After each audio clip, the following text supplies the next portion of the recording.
Situated in a short distance from Bank, St. Paul and Moorgate tube stations, Guildhall has been central to the city's development since the Romans founded Londinium here 2000 years ago.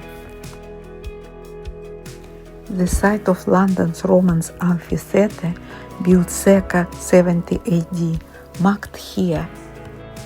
The real ruins of the Roman amphitheatre beneath the mark can be seen as part of the Guildhall Art Gallery exposition. The Great Hall is believed to be on the site of an earlier Guildhall. It is the city's only surviving secular medieval building dating from 1411. The present grand entrance, the east wing of the south front in Hindustani Gothic, was added in 1788 by George Dance. One possible derivation for the word Guildhall is the Anglo-Saxon guild, meaning payment, with a Guildhall being where citizens would pay their taxes. At the Middle Ages, here were the ancient headquarters of the even more ancient Corporation of London, the governing body of the City of London, where and when the Lord Mayor of London rivaled the monarch for influence and prestige.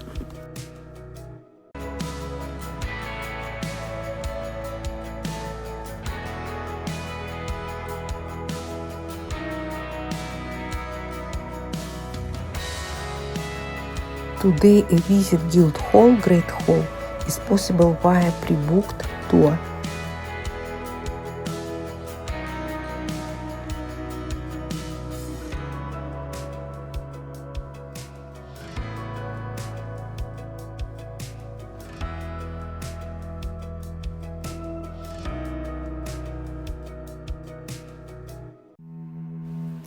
Guildhall Great Hall is the third largest civic hall in England, where royalty and state visitors have been entertained throughout the centuries. Built between 1411 and 1440 by John Croxton, Guildhall was designed to reflect the power of London and its leaders. It was here that the ruling merchant class held court, fine-tuning the laws and regulations that established London's wealth. It also was the stage for several state trials, including those of Anne Askew, the Protestant martyr, Thomas Cranmer, Archbishop of Canterbury, and, most famously, a Queen Lady Jane Grey, the 16-year-old de facto Queen of England for 9 days in 1553, who was found guilty of high treason and sentenced to death in the Great Hall. And also Henry Garnet, convicted and executed for his complicity in the gunpowder plot of 1605. Later, in 1783, here took place hearing of the infamous Zone case about the transatlantic slave trade. Entering the Great Hall, we can immediately see two statues presenting the mythological figures of Gog and Magog, who are legendary pre-Roman guardians and mascots of London.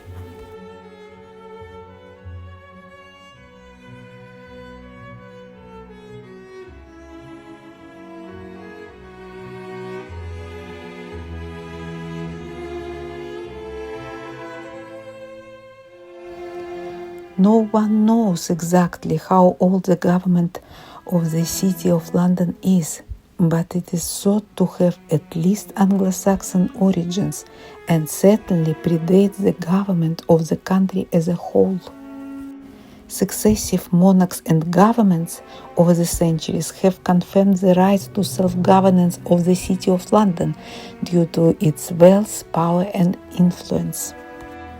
Kings and governments have preferred to keep the city on their side. It is the venue for great ceremonial occasions, such as the annual Lord Mayor's banquet, the coronation banquet, and meetings of the city's elected assemblies.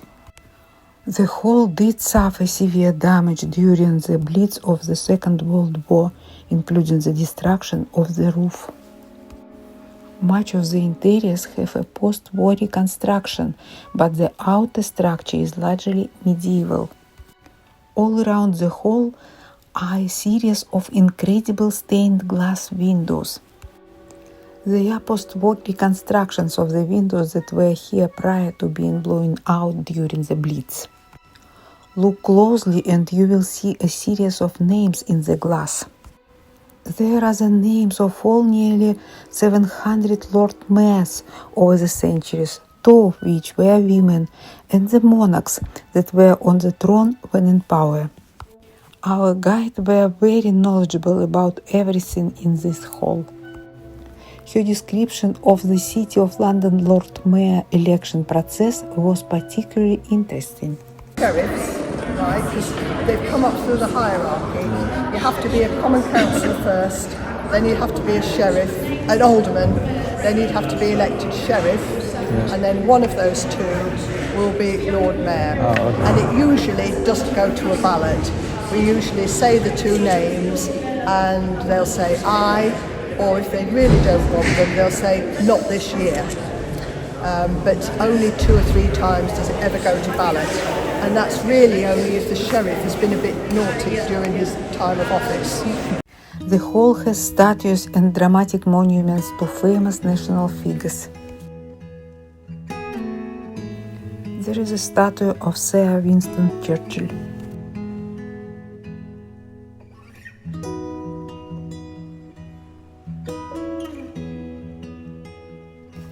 As well as monument to Admiral Lord Nelson.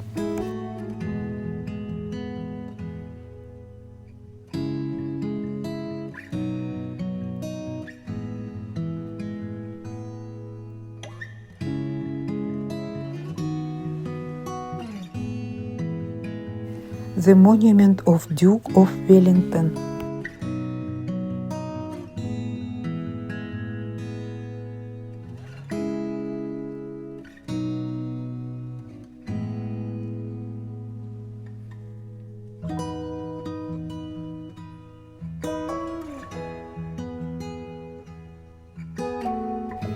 William Pitt Elder, the Earl of Chatham.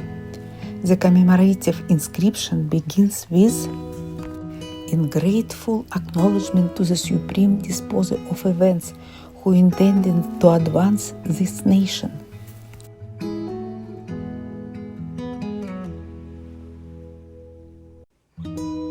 William Pitt Younger devoted himself from his early years to the service of the state.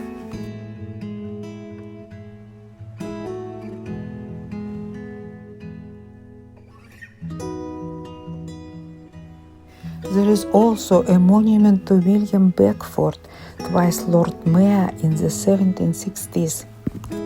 One here who is not a Prime Minister or a great national hero, but he was a hero to the City of London.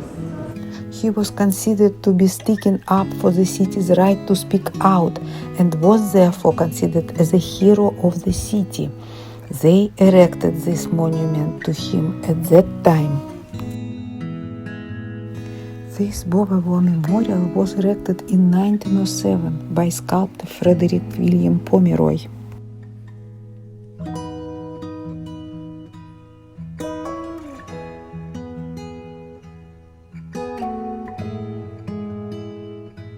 All around the hall are the crests and banners of the 111 livery companies of the City of London.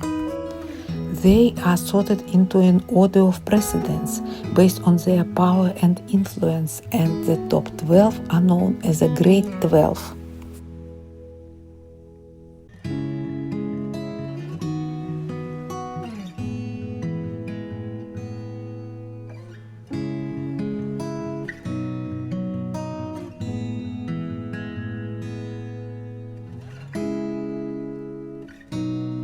Under one of the windows there are the old brass standards of length.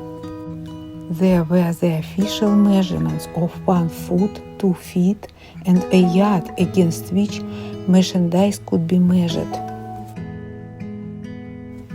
An enduring symbol of London's past and present, Great Hall of Guildhall remains its original meeting and entertainment space and an extraordinary setting for any event.